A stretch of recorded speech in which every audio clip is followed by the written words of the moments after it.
What's good, the timeless few, the good patrons of this program? Don't be deceived by my either intentional or unintentional lack of enthusiasm with which I approach the beginning of a situation, with which I approach the entry, because the entry, this is not my forte, or so I think. How much of life is a choice? How much of you being awkward is just an excuse of, let me please be awkward so that this is what I am? Awkward is this wonderful excuse that everybody uses to say that they don't have to be a person because, you know what, I'm actually just awkward. It's the same thing as the word introvert. People are like, well, I'm an introvert, so now I don't have to go outside. Well, I'm awkward, so I don't have to make an effort in small talk. I don't have to. But people just don't go outside as much as they used to. But besides that, there maybe just aren't very many people showing out who they would be unless they're like making it a point to go to a place. I don't know what I'm talking about. People are showing out, just people are staying inside more, or it's just the need to showcase who you are. This is more relatively dead than it used to be. I'm not the one who decides these things. Part of it is cancel culture. Here's an issue that I'm dealing with in my life. The issue goes something like this. I am trying to figure out how to position the camera that I'm videotaping myself with in a way that doesn't make it look like the shirt I'm wearing is just a bag or a poncho. Because for some reason, I looked back at one of the recordings I did and realized that that's what it looked like. So for some reason, I'm positioning the camera in such a way that it looks like the shirt that I'm wearing. But maybe it's like, maybe it's just that I need to show more of my full torso. My full torso. My not full torso. Or my full torso. Full torso. That sounds like Jefferson Airplane or something. Sounds like a band. Or are you prepared to get the full torso experience or not? And torso is spelled Taurso. Torso. They're all Tauruses. Do you give any credit to the horoscope or the astrology, or whether or not those are the same type of thing? Do you give any credit to the astrology? Kids are always listening to the astrology and reading the astrology books.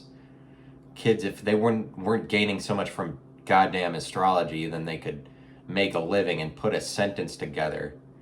God damn it. If it wasn't everybody thinking they're a Libra and then thinking that means they can go out and then be mean to people or whatever it is, because of whatever makes you a Libra. I bet being a Libra is nice. I bet that it's kind to be a Libra. Just listen to the way that the word sounds. I'm a Scorpio, and Scorpios are bad. But I read like, these are the common stereotypes about Scorpios. These are the general remembrances about Scorpios, and it was one of the most accurate personality tests probably that I've ever read. Like, oh, those are all pretty true. Like the same way you take a personality test and then it tells you what you are. I thought that the Scorpio reading, like what those things are, I felt like that was kind of accurate. So maybe there's something to that, but you don't want to lose yourself in the music the moment you want it. You have to never let it go. You do want to lose yourself, and you do want to lose yourself. If you were really in the business of never letting go, never let it go. Are you in the business of doing that? Tell me. Are the things that come out of my mouth smart or are they stupid? Are they dumb or are they smart? You could never convince anybody that you were smart. You couldn't be like, say it back to me, I'm smart, right? You couldn't tell people to repeat back to you that you were smart because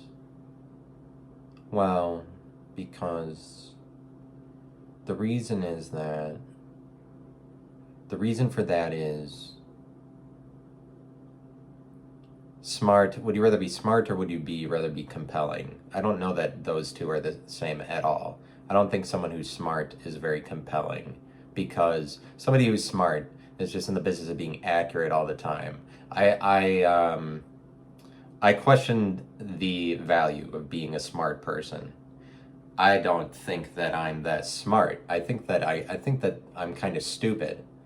Like, to some extent, if I really let it go, it would be a lot of stupid things coming out of my mouth rather than smart things. Because what is to be smart and what is to be stupid? Let me tell you about liberals and conservatives, or what we might refer to like a liberal group of people, conservative group of people. There are people out there that they aren't necessarily liberals, but they are of a mindset where they articulate themselves in visibly good ways. They are do-gooders. There are do-gooders out there. These are somewhat like liberal people, but more so, they're do-gooders who would give $20 to a homeless person more so than somebody who isn't a do-gooder. So like, it's good to be a do-gooder. Do-gooders are spreading peace and joy across the earth. They make it a point to be positive in arbitrary conversations. Like, they make it a point to be positive in situations that aren't meaningful going forward. Like conversations that aren't meant to be something going forward, like that aren't an opportunity. Regular small talk conversations. This is my experience. This is my experience with persons that I've had experiences with. People is the word for persons that you have experiences with. There are people who invoke people. And there are people who don't. People that don't like to invoke people at this time are criticizing people who do invoke people. This is partially what cancel culture is. Cancel culture is a cancellation of popular culture in America. And also recognize that, please recognize this. Please recognize this today. I beg of you, please recognize it. Please recognize this. Would you please recognize this? Would you think about it? Would you figure to yourself that there are recognizable things, there are unrecognizable things? Does life play out in recognizable instances, literal instances? And I've made this point before, that, and here it is. The point that I made before is this, and is thusly stated previously, points that I've made, recreated for you in this moment, is that there are literal moments, and sometimes people think that it's only literal moments that we can define life by. There are people that are like, well, it's only the visible things that happen, the perceptible things that happen, that these are the literal instances. This is what life is, and nobody can be expected to draw from the imperceptible to tell you what life is. Nobody can be expected to, like, and it's a similar thing to say that nobody can be expected to speak on behalf of all people or invoke the term people and actually be serious about that they would think that they're talking on behalf of all people, because maybe just because you only live your life in personal instances. And these people are do-gooders. Do-gooders like people, and so they don't trivialize it, and so they don't use the term people, or they wouldn't think that they could speak on behalf of everybody. But that doesn't necessarily go along with what I'm saying about visible and invisible, perceptible and imperceptible, that I'm starting to say for you right now. Like, what I'm saying with that is that do-gooders, generally I say that they are leftists, because I'm a rightist, because I don't like the left.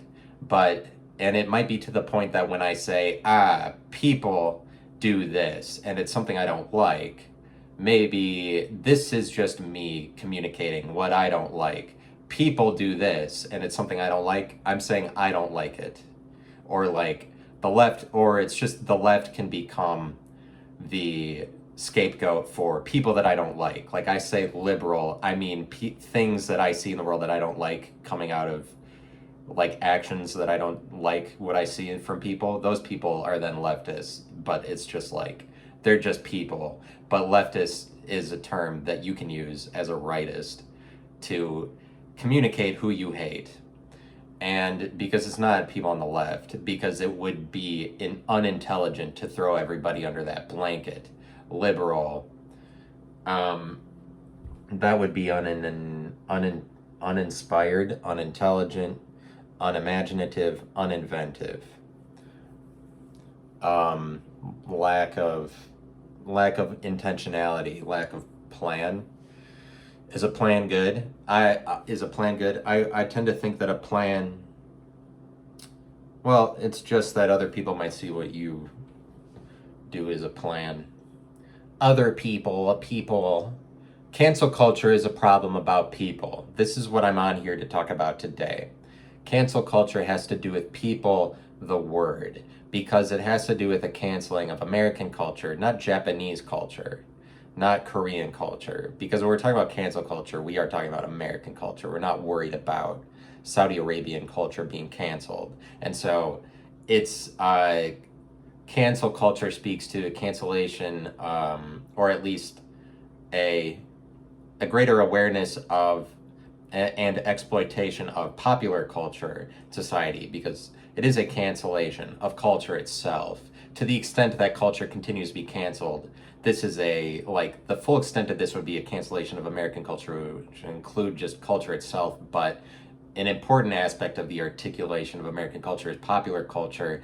Popular culture, in some respects, is dying. This is what people explain by saying that we are in the middle of some sort of apocalypse, because there's a lot of noise currently from influencers. Depending on what influencer you listen to, there's a lot of noise currently about doomsday scenarios, or the society is about to collapse. Is society about to collapse? Is it about to collapse? I think that it's slowing down. I think the worry would be that whoever is providing the food, that the process is there, would slow down too much, so that all of a sudden they weren't able to re-upload food to the grocery stores. They wouldn't be able to repopulate the grocery stores with cow products. And then, like, if they're not able to do that fast enough, we might endure a collapsing of society, where there's too many people trying to get food and nobody knows where the food is coming from, or something like that. Is society about to collapse? Like in that case, then you need a gun, because society is collapsing, and so people are going to freak out about trying to get food. And I wonder how anarchist society is willing to be, or if we are just too soft that people are just going to stay in their houses. Like, how crazy, what survival mode are people capable of at this point if society is collapsing? But this is like, some people are talking about the society is collapsing. I don't know if this is really a worthwhile explanation for how the future is going to transpire, or if it is just that doomsday is always an easy excuse for what the future is going to play out like, because it makes you look like God when you present specific society is going to collapse in this way scenarios. But it puts you in control. It's an easy excuse to say that this future is going to play out like this, because you can come up with so many ways that society would collapse. It would be much more difficult to predict how that a future would play out in a way that isn't, oh, it's going to end in this ultimate fantasy. Like, it's more fantastical, it's more idealistic to say that doomsday will happen and in these ways, because you're I don't know, this is more speak for people who are predicting, would be in the business of, like, what is the future going to look like? Is the future really going to look like that? Like, that society would collapse? Like, society might collapse, but just the word and the idea is similar thing to community, because community and society is already collapsing, you understand, because everybody uses these terms to no end for no reason, to the point that what does it even mean? Like that you're going to come forward with, this is like society needs to do this. That doesn't mean anything anymore. And so to that end, society has collapsed because we don't care about speaking ourselves through this invention, through this word. We don't there's no reason to utilize it, and so society is obsolete because of the overuse. It's the same thing as science. Science is dead. Maybe it's like, maybe that's part of why culture is canceled, or society might collapse, is because we don't know we don't know what a fact is, because there's no narrative that's better than anybody else's. And so the liberal response, in my opinion, to conservatives calling out the media and then the media crumbling for not actually being the authority on narratives, but instead spinning narratives that are comparative and probably worse than any narrative that an individual person could spin or say. The liberal response to conservatives doing that is that liberals call out conservatives for invoking people and saying that that is a way of them knowing facts. Like maybe conservatives, but like comedians, especially stand-up comedians, stand-up comedy is dead because of political correctness, but in the area of you not being able to say people, because stand-up comedy is predicated on the ability of a individual person to stand up and speak on behalf of people or society or culture. Like, this is what's canceled about culture, is somebody's ability to speak on culture to some extent for like an individual, but people being able to capitalize off of trends or popular trains of thought in society by saying this is what's happening. This, to some extent, is being canceled, but it's like you can't say people if people get on people for saying people at this point. They're like if I'm like, people are always saying you can't go in this direction. People are always saying that you shouldn't live your life to the fullest, or something stupid, or something, anything, any opinion that I would have where I'm saying people do this, but it's just coming from me. Like, this is not allowed anymore, and it used to be. Because anytime anybody says people are always saying this, then there's somebody that speaks up and says, oh, well, yeah, but who's saying that? I don't feel that way. I don't feel that. I'm people. I'm one of them, but I don't feel that way. So you're wrong to say that that's people, because who's saying that? Not necessarily do you know that. Who knows for sure about what's imperceptible? The only way you can classify life is by what visibly happened. Like, I don't know, but like anybody who would contradict you saying that people do this is also saying that they have the authority over the word people. They're just doing it in an indirect way where they don't have to say, because they're saying that they are people, like, but they're taking it upon themselves to say that you can't speak on behalf of all people, or like they're holding you to some unrealistic, idealistic standard of that when you say people, you have to account for 100% of all people, because like, oh, because you're not, this is a matter of people that don't like, people who invoke people to, in an exaggerated way, hyperbolically, to say people don't like when some people don't like people who use the word people to trivialize people, because people who use people trivially as a word, people who use the word people trivially, they don't care about people. And I would say that this is true about me. I don't care about people. That's why I, in many instances, say people are doing this. This is why I'm somebody who would record myself to say that this is what's happening, or people, this group of people. Like, to say the left or the right is the same thing, because these are just two halves of a whole. It would be a different thing to point out a specific community. Liberal and conservative makes up the entire whole of America, as long as you're able to divide and explain different groups in America as a whole. But this is what people don't like. The people who don't like people saying people, they are like, how do you know? Like, be more specific. What people? Like, where did you get that from, that you heard what people are saying this the most, that you think you can speak on all people to say that? And it's like, it's individual persons that I've had experiences with is why I would say people. It's just that people is the term that we've come up with to describe these things.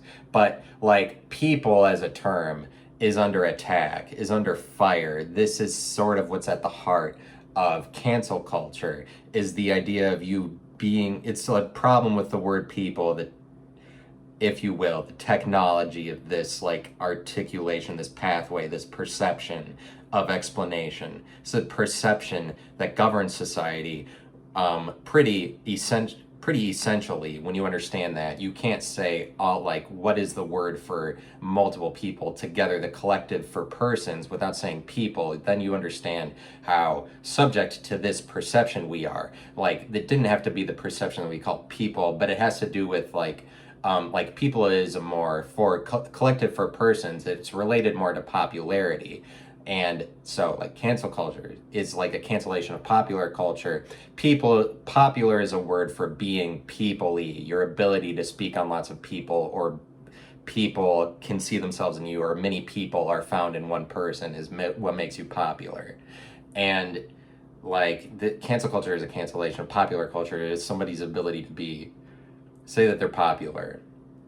And like, liberals like general as opposed to specific. They like the collective, they like the group. They would prefer socialism or communism, and I don't mean that in a really derogatory way. I just mean they prefer communal living, where people aren't doing things in the name of making money in the future off of conversations that they have. Liberals like don't like the idea that things would be made public. They like it private, or just that. I'm not, but it's like do-gooders, people who are like, it's what's visible as what you can see. That this is what you have to define life by. And what I'm saying is, people who would say, well, people are always doing this, like me. I'm always like, people are doing this. But then somebody be like, you're not doing that. Who said that you're doing that? I don't find that you do that much. That's what I get from do-gooder people. That kind of reaction. Just that I'm always wrong. But this is a kind of person that just will tell you, whoever is the kind of person that will tell you you're wrong no matter what.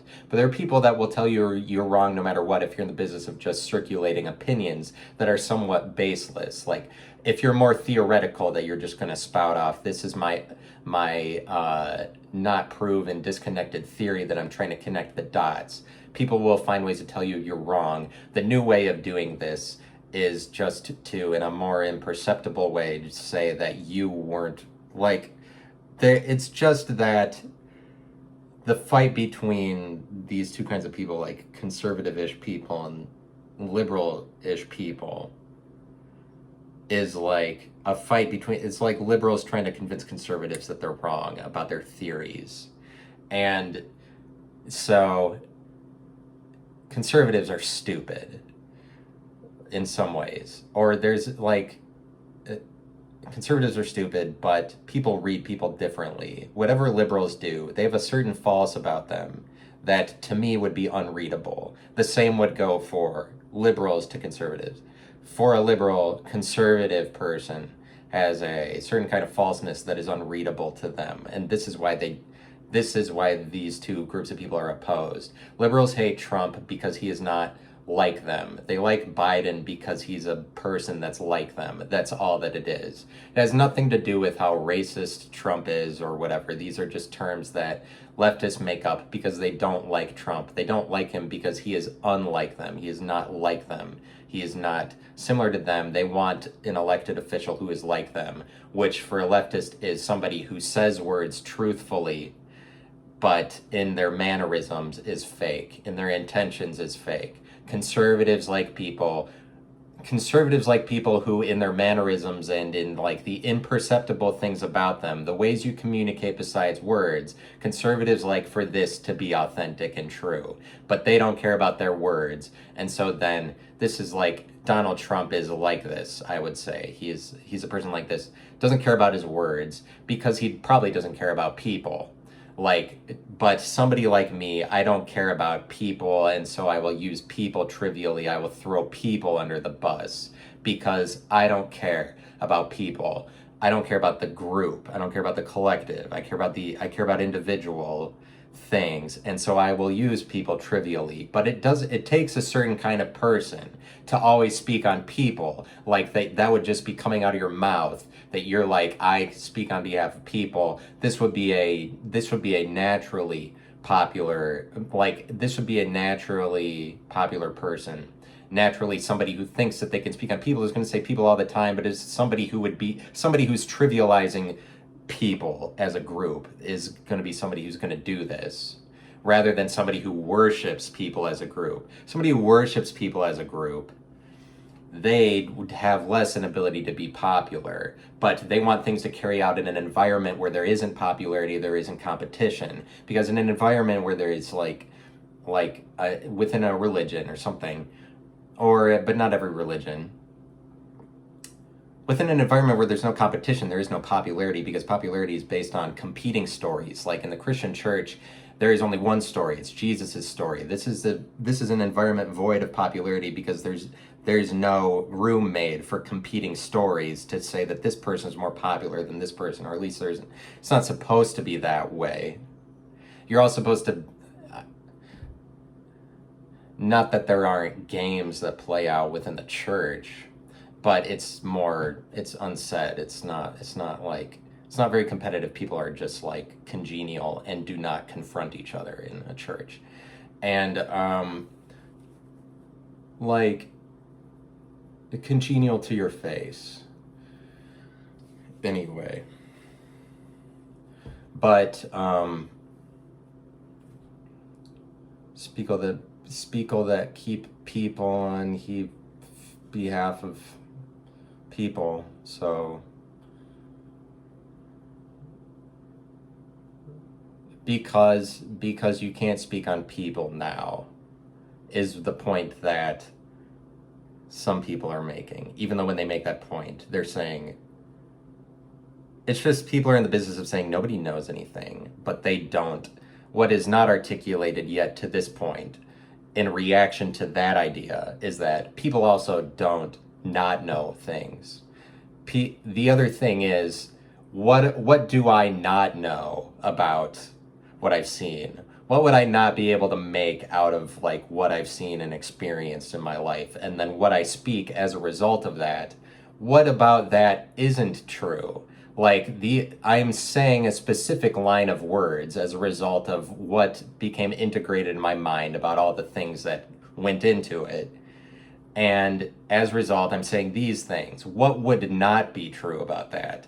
But the cancel culture thing is like, everything you say is not true because you don't know 100%. It's like a standard that people are being held to this standard, and I think that a liberal being in office helps that.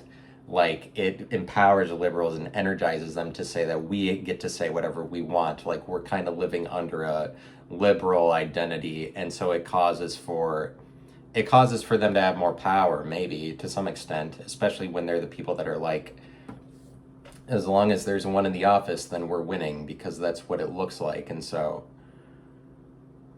that's what it looks like. And so that's all that matters.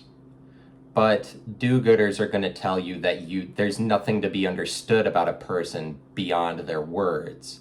Like, you can't take away imperceptible things. And so, in my opinion, leftists almost intentionally are false with their mannerisms, but they're false outside of their words to say that, well, nothing can be gathered about a person beyond what's said, just to prove the point that you don't get to be silly. You always have to be serious and honest about your words all the time, like it's a political correct thing, because they don't want to take the time they don't want to live in a world where they have to figure out things beyond people's words, because Like, they're literalists who are saying that, well, you have to, it's just a literalism is pervading all of society, where instead of theoretical, but it's counter to that, conspiracy theory is on the rise. Like, individualized conspiracy theories, these are growing in number.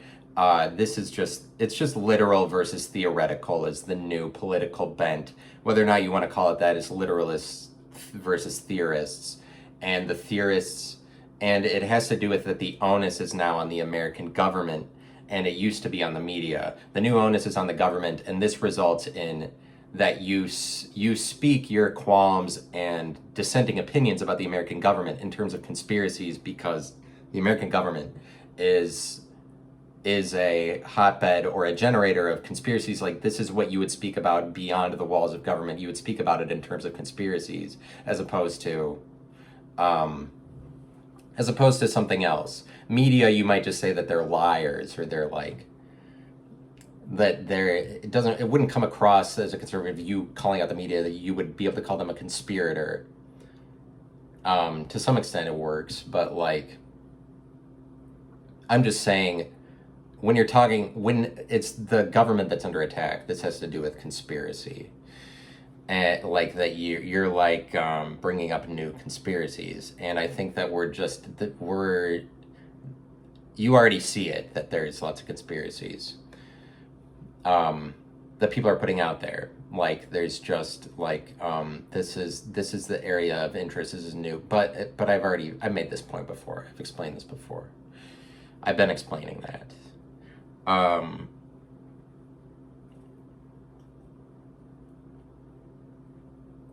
Just give me a second, please. Please give me some time. Please give me some time. Please do. Please. It's just people. It's like people are always doing this. And so the critique is, you can't say people, I'd say. The critique goes something like, you can't say people, you can't say that everyone is doing this because you don't know. When the people that say that are, my reaction would be, you don't not know. Like, it's the same. It doesn't matter, because you are saying words too. Your opinion is also something that you're saying. Like, when you're speaking, what is the link between what you're saying and then like your relation to all people? Like, there are some people that know more about what people are doing, and then these people are the people that can say people, is what I'm saying.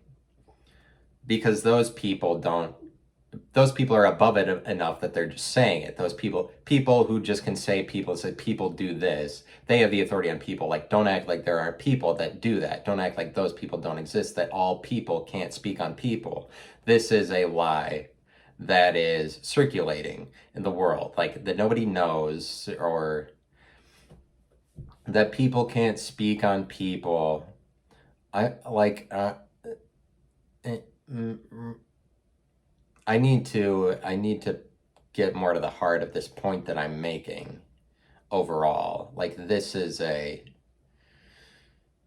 I'm almost connecting it, but it's just that the perceptions, it's just that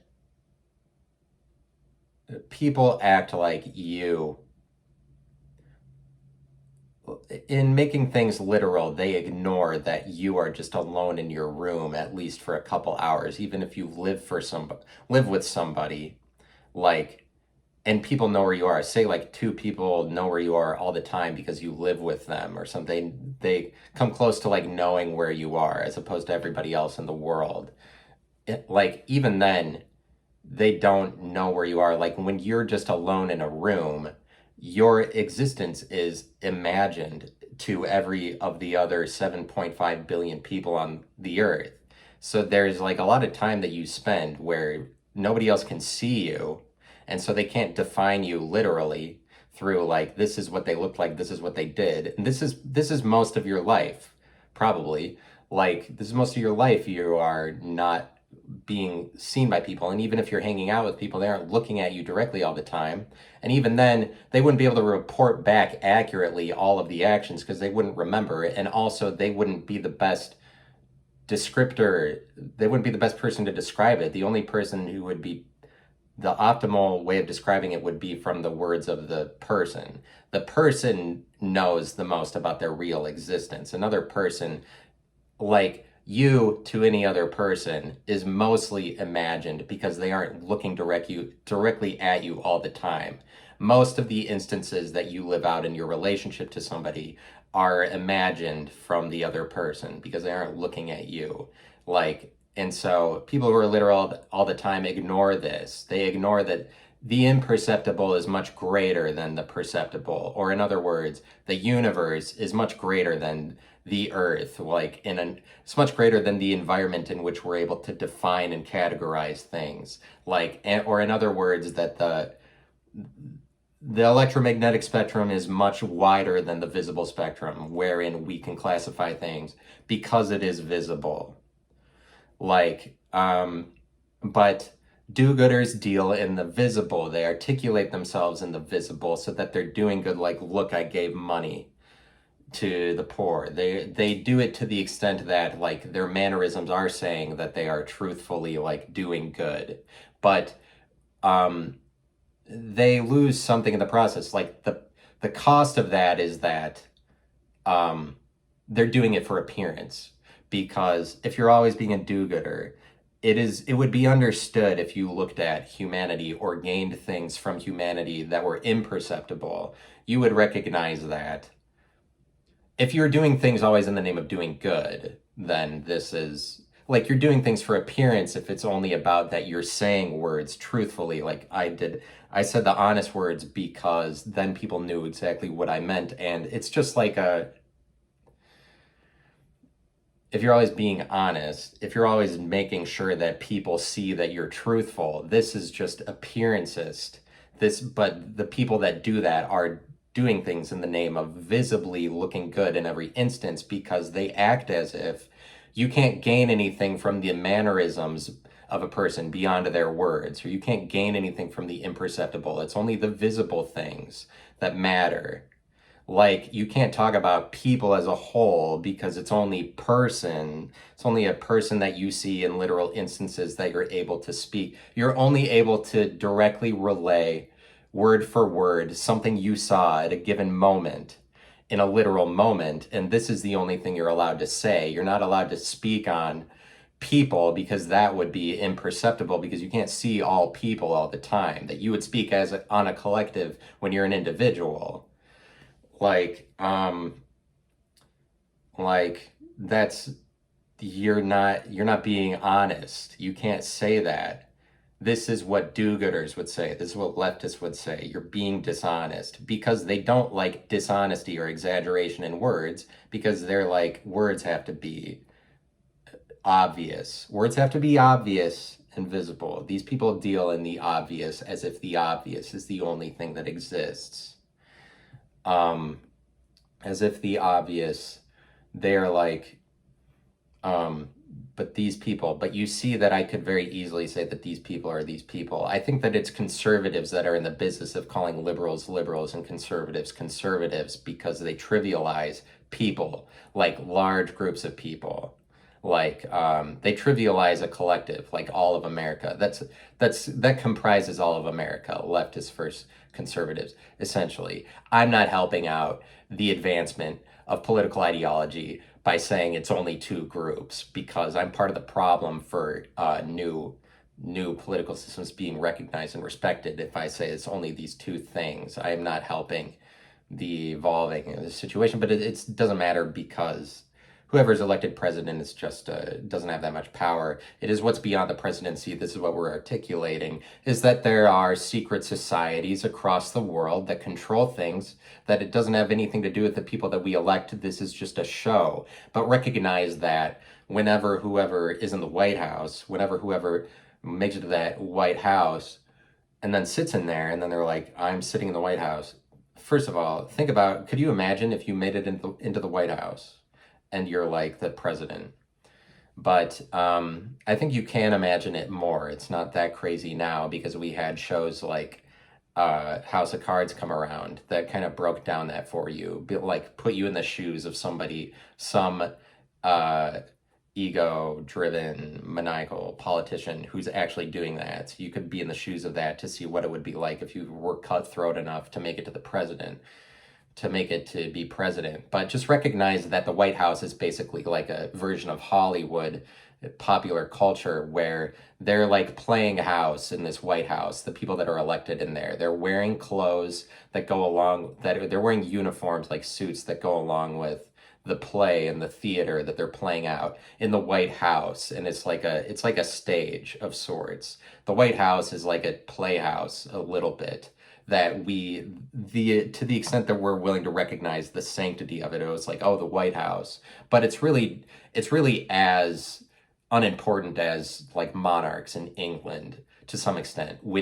If you were to see that what is beyond, if you were to believe that what is beyond the government is actually what controls it, then you understand that this is just people playing out a theater production, kind of the same way that monarchs in England are doing now, like because they go to the house and then the house, it's like a show, it's like a TV show, like going to the White House, that you would make it in there. Like we elect people to be the lead role or something, like we elect people to be the protagonist, that they are then in the lead role where they're living in the White House and wearing the president's clothes, like that there's this president. This is just like a movie that somebody made where we're like, where everybody bought in, like it's a movie that everybody totally believes in, but it transcends being a movie because it happens in real life. But it's kind of like a movie where we all agree that the idea or figure of the president is so relevant and important, and we have agreed on that for so long, where we're like,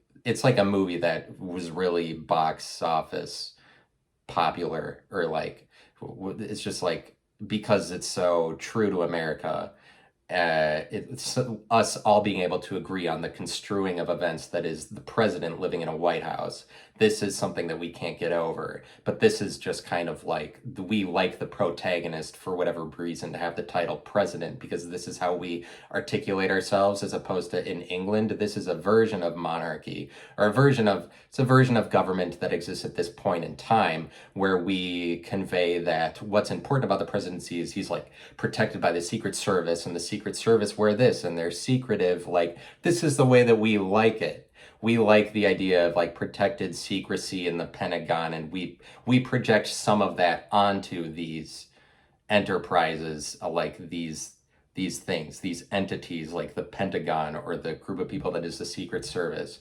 America likes to articulate themselves in a more secretive way than something like England. England is more royal and decorated and a bunch of nonsense. America is like, well, we have something at the end of the day that's a bit more like deeper that we don't know about. Like, America likes the conspiracy, but they also just like, I mean, whatever importances it is that you see result from the president playing out his actions in the White House, and then like what he has to sign, like what he's doing on a daily basis. For whatever reason, this is what we've come to decide is very important about a production, that we see these figures doing these things. That's what we like to see because it is America. I mean, but like that we decide that that's what our government would look like, and that isn't totally up to our control, obviously, but you see that because it's lasted this way for so long, and it's like that we would have never seen it that way, that it looks like a theatrical production, that we would not have recognized that at all in, say, the 90s or even the 2000 to 2010 decade. That just shows that this speaks to us enough that we are just willing to go along with it, like it's very American. I'm saying that as a point to say that it's not like that to some extent it is like under our control because it's so much a part of our identity. But like, let me take a minute. Please, would you please give me a minute? Would you please give me a minute? I am hard at work here. I am having a tough time. I have a lot of issues to overcome. I need a minute to speak what I want to speak. Like, I need a minute. I just need a minute to not sound like condescending or something. Like but it's condescending. I don't sound condescending. The worst thing you can do is criticize yourself in a single person format. That's the worst thing you can do. That is what people don't like that. But just in life, like if you're gonna go to a place and just criticize who you are, This defeats the purpose of you being in a place. You're in a place to say, I do these things, and that you're behind them.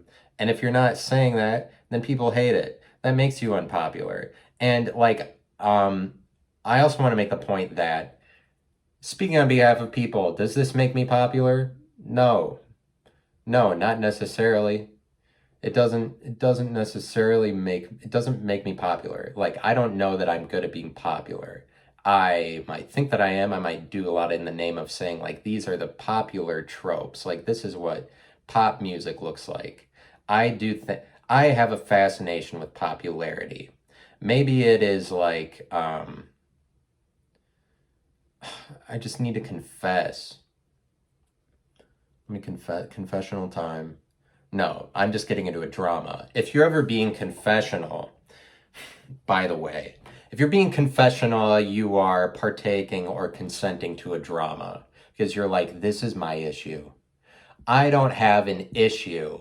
I'm just interested in the popular, like, also, I might be on the line, right on the line where it's like, maybe I'm never popular, or it's like, because I do too much in the name of, or I'm interested in popular. But I think that it is that, I think that I'm popular. But what I'm saying is, I like popular so much that I am that.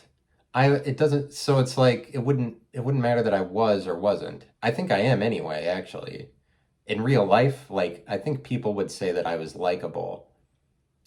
This is stupid. I shouldn't, I'm just so dumb. Now I'm drawing back. See, I'm just participating in a drama where you don't want to hear about my drama. That's the point I'm making. You don't care about what am I like? Me trying to figure that out? What am I? This is just a slap in the face. Any audience member, like this is being cavalier with an audience. You taking the time to talk about what your dramas are. Nobody care, or at least I'm just not. I'm not in the business of making that my message. That's not my message because I have a message that isn't a message. It's not, but like maybe it can be a message because it's helps you relate to other people. People see what your problems are. But I'm not in the business of making that my message. Oh God. Now I'm not talking about anything interesting at all because I'm just talking about nothing.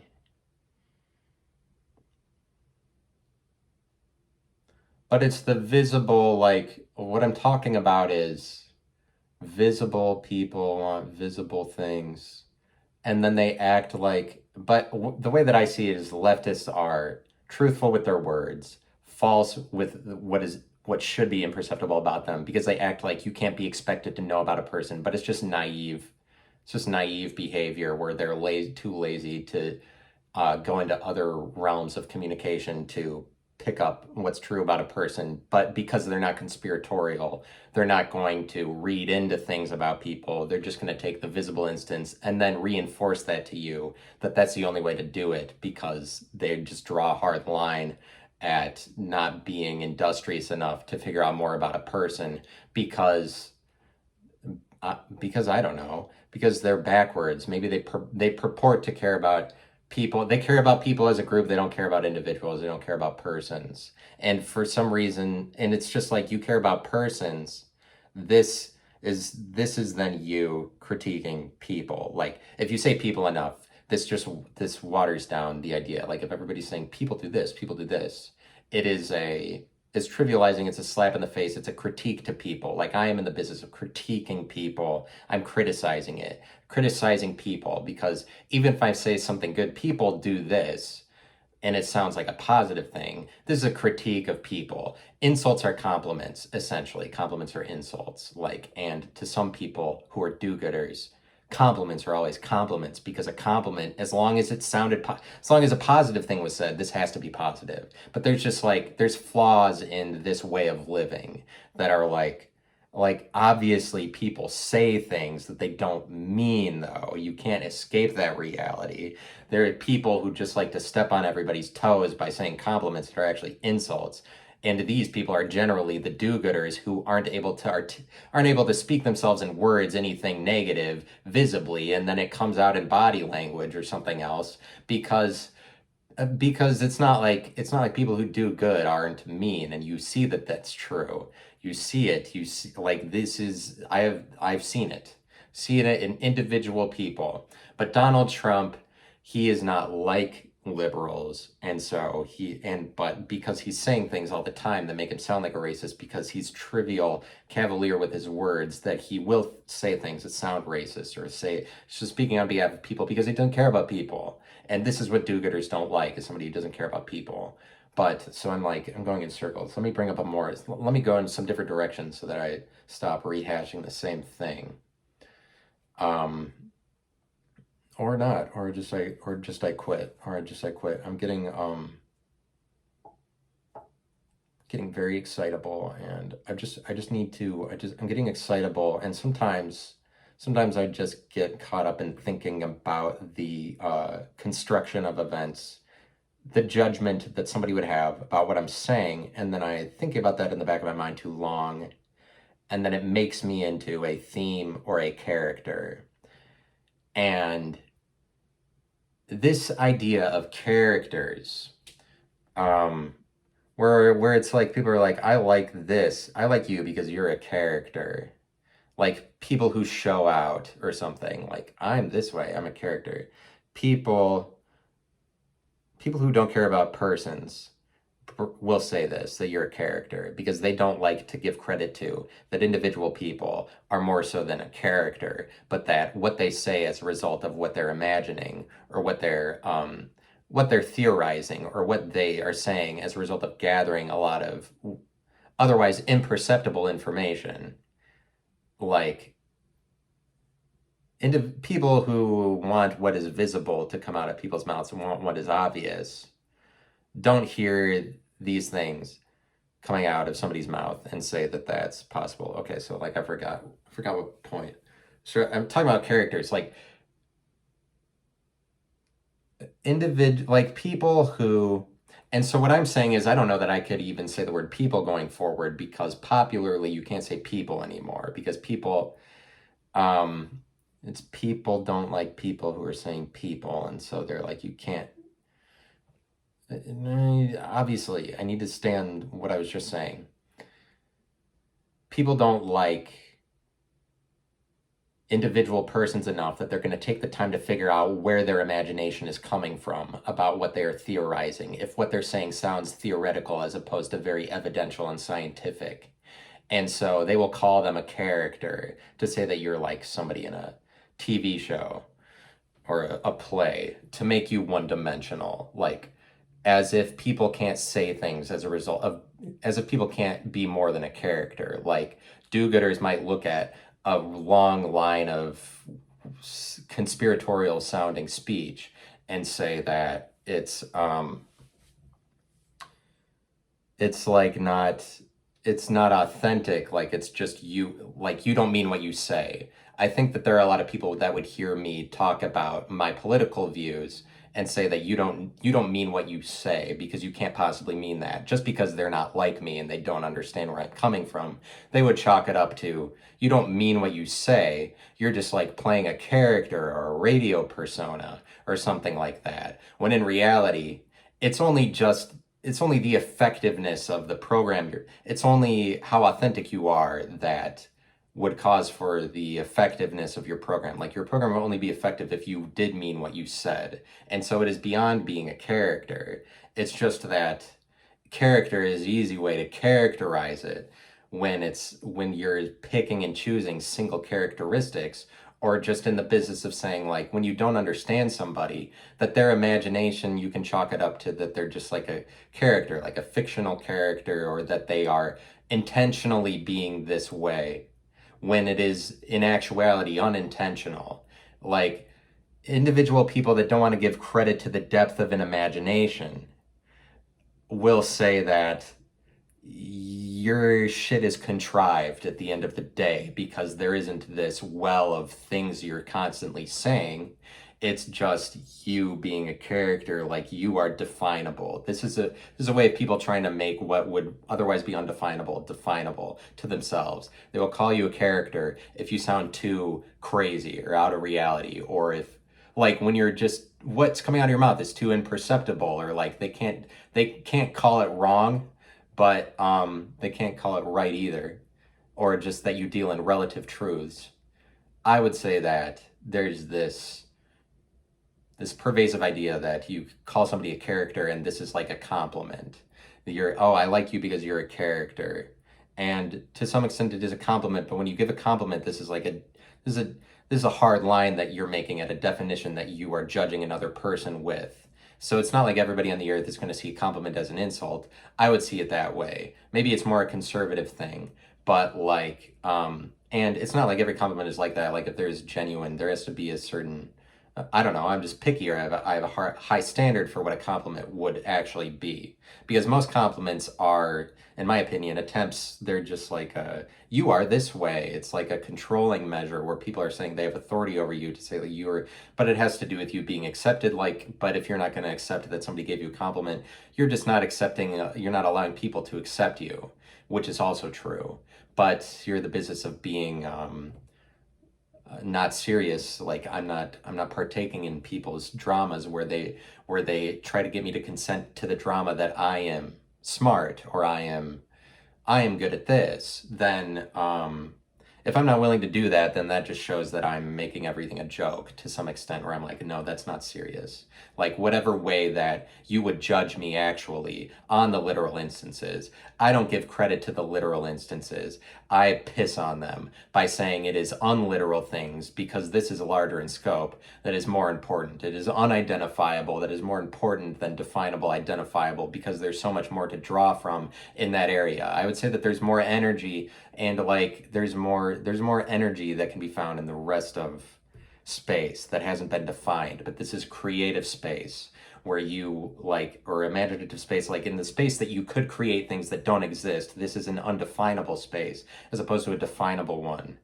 And I give power to this rather than the literal instances, which aren't very imaginative, but are just what has already happened and what you see presently on the earth, and are defined by earth processes and categorized, literal, singular. This corresponds to this. When I'm talking about this, it is within this area, and there's no hyperbole in my speech. Like I don't give credit to that, and so then it would come through, and that I'm not accepting a compliment because I don't care about what you saw in me. I don't, because who cares about literal instance when most of my life is you're imagining it and you don't know who I am. And but this is not prudent for you if you are. So this brings me to the question: am I being popular? Like there's a lot about me that isn't popular as a result. Like there's maybe I'm not popular, but I just like to speak unpopular. It's kind of like advanced hipsterism of some sort.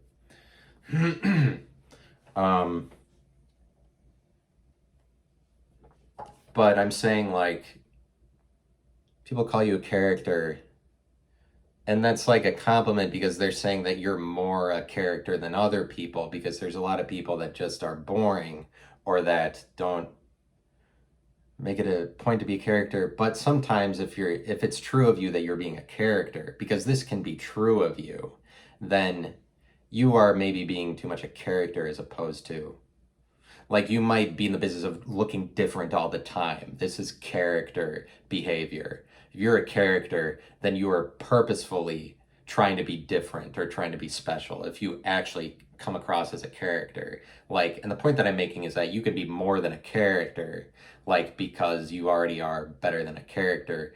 Character, the same way with theme, is already generated based on what you're doing, like that you would gravitate towards trying to make it a character. This would make you a character. That you would gravitate towards saying that theme is necessary. This makes you definable to theme.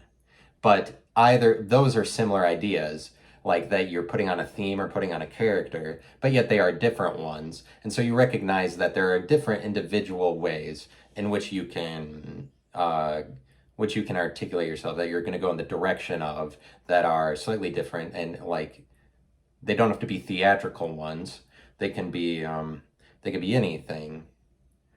But I'm saying that these things, you understand, since none of those are better than each other. Like, it's not better to be a theme than it is to be a character. That all of these things are just generated naturally, because it would be unnatural to say that you're any one of them when you are not a theme, you are not a character. But this is a point that I'm making. My dog wants me to pet him. Fuck that dog. He's cool. I like my dog. I'm just trying to get into a less stressed out, less high-strung way of talking so that I don't. But people like the high-strung. People like the anxious. I'm worried. I'm threatened. I'm on edge right now. Like, I'm under attack in society from the people that don't allow me to say people. And if you believe me in that, then I guess you're on my side. But if you don't believe me, then don't. If you don't believe me, but what is belief? Do you believe me? Do you believe me? I'm not talking about belief. I'm not talking about that you believe me or not.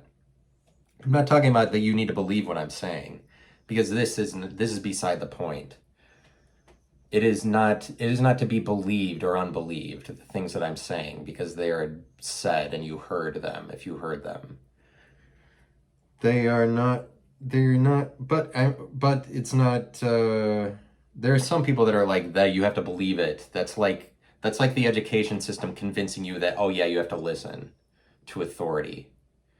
A similar thing is that in a church, you have to listen to what I'm saying because you believe it, or like you have to believe it as long as you're here, because you have to believe it. You have to believe. And so it's like maybe a pastor of a church gets by convincing the congregation that there's this thing called belief. It's like, well, you believe that I am the appointed official, right? Because you have to believe it. You have to listen to appointed officials, correct? And so besides cancel culture being a cancellation of popular culture, it's a cancellation of anybody's ability to speak on behalf of everybody in narrative. So it's like conservatives are attacking the media, but for saying things like facts, like we know facts, we know authority, the media for saying we're the authority. But liberals in turn are attacking conservatives for saying we know people, like conservatives trivialize people. And the media trivializes facts to the point that they destroy them. And like this belief, cancel culture